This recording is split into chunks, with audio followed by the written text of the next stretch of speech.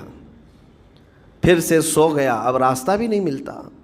سویا تو نیند سے اٹھا جب تو دیکھا اس کی اونٹنی بھی موجود ہے، اس کا ساز و سامان بھی ہے. یہ مثال ہے، یہ مثال ہے. میرے آقا صلی اللہ علیہ وسلم صحابہ سے اب پوچھتے ہیں، اے میرے صحابہ بتاؤ اس بندے کو جو صحرا میں گمشدہ اونٹنی جس کی مل جائے اسے خوشی کتنی ہوگی؟ صحابہ کہتے ہیں یا رسول اللہ اس کی تو جان میں جان آ گئی ہوگی، کیونکہ وہ جانتے تھے صحرا کا سفر کیا ہوتا ہے. کہا سب سے زیادہ اسے خوشی ہوگی کہ اس کا کھویا ہوا سامان مل گیا، کھوئی ہوئی سواری مل گئی. میرے آقا صلی اللہ علیہ وسلم فرماتے ہیں گمشدہ اونٹنی کے ملنے پر جیسے اس مسافر کو خوشی ہوئی، اس سے کئی زیادہ بڑھ کر کے رب تعالیٰ کو اس وقت خوشی ہوتی ہے جب ایک گنہگار بندہ واپس توبہ کر کے اس کی بارگاہ میں آتا ہے. رب تعالیٰ کی بارگاہ میں جب بندہ پلٹ کر کے آتا ہے، رب تعالیٰ فرشتوں پر اس بندے کو دکھا کر رشک کرتا ہے. ارشاد فرماتا ہے میرا بندہ میرے پاس آ گیا، میرا بندہ میرے پاس آ گیا. ویڈیو اچھی لگے تو ہمارے ویڈیو کو لائک کریں اور ہمارے چینل کو سبسکرائب کریں.